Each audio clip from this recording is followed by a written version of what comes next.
This is ATL Day Ones, part of Locked On Sports Atlanta. And it starts now.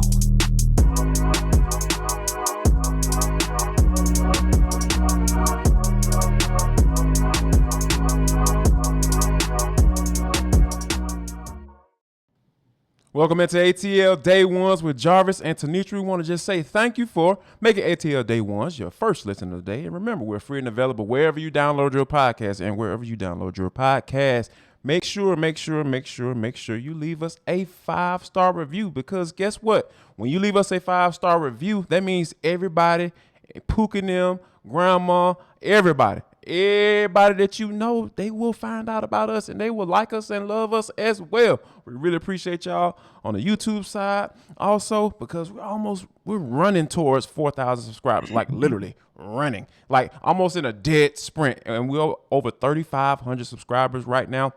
But it is a Friday and the strikeout king is here, and the Falcons up here masking IR folks and dropping names that we know we are very familiar with on IR. We'll talk about that and what does that exactly mean. And then last but not least, and for the culture, how about being able to kick it with one of your favorite artists on a vacation? We'll tell you about all that. But first, the Braves get the dub last night against the Colorado Rockies. 16 strikeouts by Spencer Strider, the folk hero himself. He does it again. And also, Michael Harris was on full display by going yard. And I think that when you think about where this team is and this team really needing to get this win so they can win this series and do what they're supposed to do against bad teams, I just think it's just only fitting that the rookies were leading the way with this bad boy. Oh, yes. It was like the NL Rookie of the Year race was on display last night. Right, exactly. Like within the team, like two people. One team, it was on display. Anything you I could do better. Right. It was outstanding. And for Spencer Strider, hidden in all of that is 8 innings, no walks. No walks, T. Like that has been done since like with John Gray, Doc Gooden did it back in 1984. Like that stuff we don't normally see that type of stuff. That's crazy. And then you see John Smoltz, who did it back in 92 with the 16 strikeouts, that is, and again in 05. But you think about that, that was 17 years ago that a Brave did that. Not coming. That is absolutely mind-boggling. And one of the broadcasters said something that I thought was so funny yet true. He said, I really wanted Spencer Strider to get a third pitch in his arsenal, but you know what?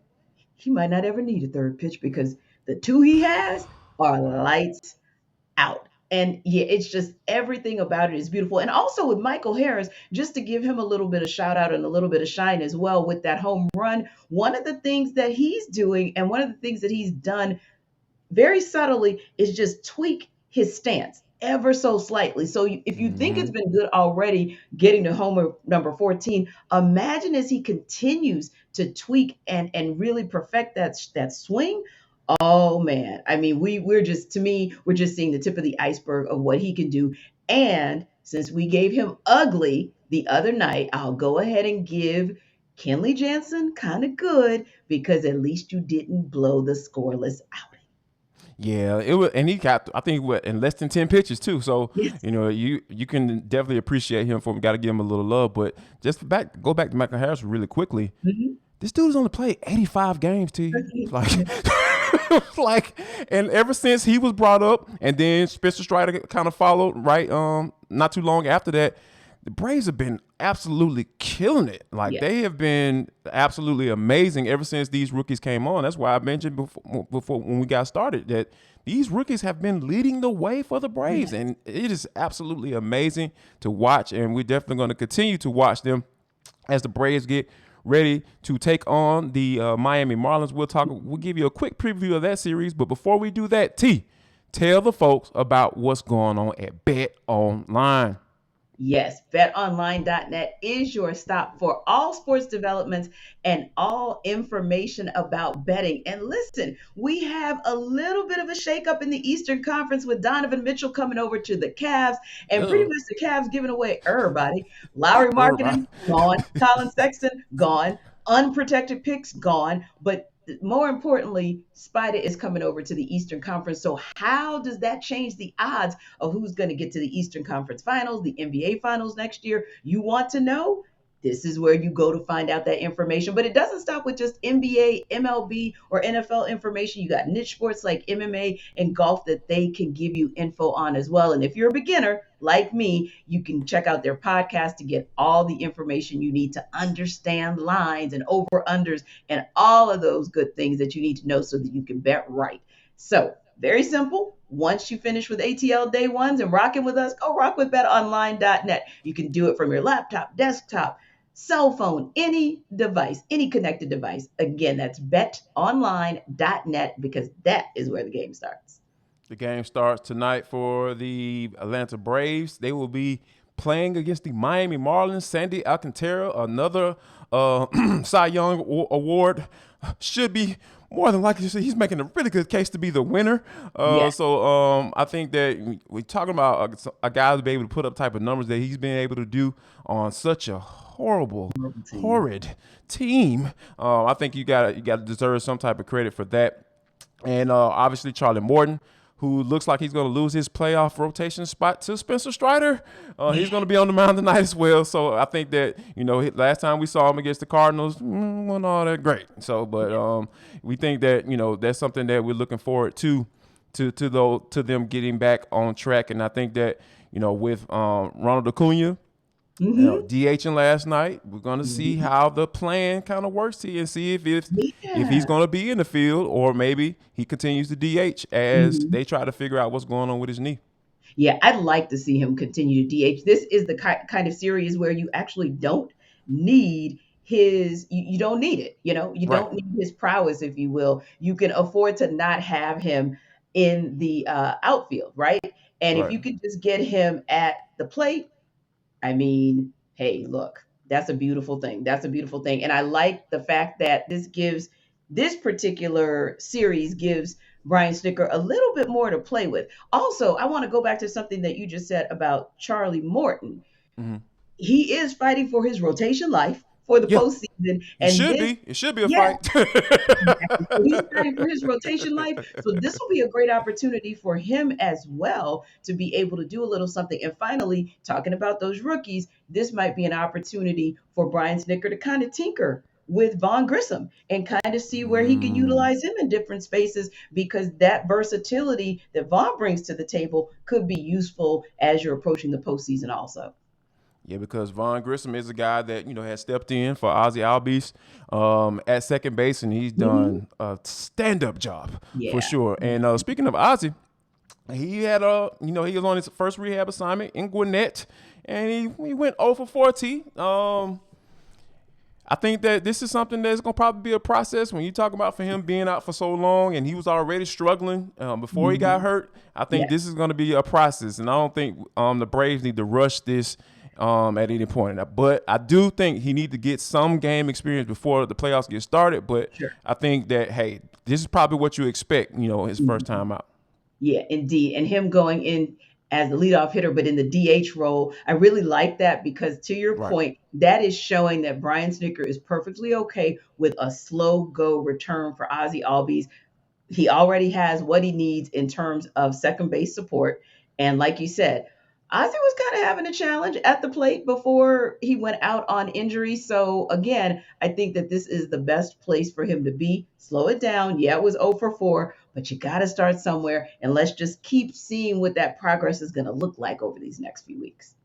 Yeah, we'll definitely keep an eye on that as the Braves should go ahead and sweep these bad boys over the weekend and keep it moving. We hope, yes. But I think one of the things that's also going on this weekend, T, is the doggone Georgia Bulldogs will be taking on the Oregon Ducks, and to be honest with you, T, I think Georgia's going to win this game. But I think the conversation or the thing that I started thinking about when when you think about what Georgia's goals should be or where they are coming into this season, I think it's the play of Stetson Bennett, right? Because I know for me, and I'll go ahead and admit, I was a doubter. I doubted him throughout the entire season. And, Stetson Bennett has gone on record as saying that he don't really care about that. Yeah. And this is the type of guy that, he's going to do him. And I think that he has enough confidence because Yes. last year he came up big in a lot of games. Like Kirby Smart talked about that Tennessee game, being on the road and making that necessary play to get that offense going and get that momentum to go on ahead and beat the brakes off of them like they're supposed to. And of course, in the national championship game, throwing those 2 4-quarter touchdowns, it was absolutely huge. So I think that they got the national championship. What how far can Stetson Bennett really raise the level of his game going into this season? Yeah, and I was looking down in the trenches as well, but I'll start in the trenches with Georgia's O-line. I think that is advantage Georgia, advantage Stetson Bennett, because Yes. literally you're bringing back the same group pretty much that you had on the line last year. That was a group that only allowed 16 sacks in 15 games. So that protection for Stetson Bennett will be critical. And, of course, we know that he's got some stallions when it comes to that running back game. We're talking, Kenny McIntosh is a beast. Kendall Milton is a beast. And then we could go on and on from Brock Bowers on with the tight end room as well as the wide receiver room. The one thing I will say, and I don't want to call it an advantage, but let's just say the Ducks will be able to keep him honest. This show has always loved Panay Sewell, and I think this show, love I Panay think this Sewell, show yes. also kind of likes what we see out of his brother Noah, because there's a tandem for the Ducks, Noah Sewell, if you will, and I think it's Justin Slow, and those guys are pretty darn good in the secondary. So if anything, I'm not saying that that's going to be all the way advantage for the Ducks, but being that Dan Lanning knows what to look for with Stetson Bennett, there could be an opportunity for them to at least keep Georgia honest, maybe through the third, maybe early fourth quarter. So I do like that as an interesting and intriguing matchup. And then on the flip side, this will be the test for Georgia's D line, because they are the polar opposite of the O line. Nobody on that D line was starting last year. All those guys are in the NFL now. So this is going to be 5 starters in the first round. It's going to be intriguing to see what those 3 guys up front are able to do against the Oregon O-line. However, I will also not give them too much credit for that because I said Jalen Carter, and because I said Jalen Carter. Yeah, Jalen Carter. Y'all listen up, Georgia fans. Jalen Carter was the best defensive lineman you had last year. Sorry. I understand. I get it. I know that hurts. Yeah, Jordan Davis. I get it. That's the dude that's basically like my twin of how I was built when I was in college. But when you talk about just talent level, just pure talent, oh my goodness. And it's going to be on full display this year, T. And I think that that's something that, Stetson Bennett's he's gonna have some help. He's not gonna have to do it all by himself. And I think that that's gonna be a beautiful thing to watch. Like I said, Georgia gets the dub. I don't know if they necessarily cover at 17 and a half points. Agree with you. Oh no, we'll see. We'll see about that one. I think this game is gonna go by pretty quick because both teams are gonna try to establish the run, and I know for sure Dan Lanning is not trying to put the ball in the hands of Bo Nix. Like, we can just go ahead and get that situated and let everybody know that right now. So we'll definitely keep an eye on that for Labor Day weekend. A lot of good football going on. So we'll have you covered on that on Tuesday, because we will not be here on Monday. We're going to take the day off. But make sure you keep us and follow us online and like and subscribe and enjoy all this good content that we're putting out for you. Now, but coming up next, though, the Falcons put some notable names on IR. We'll talk about whether or not there was some validity to all of those. That's next, right here on ATL Day Ones, right on part of Locked On Sports Atlanta.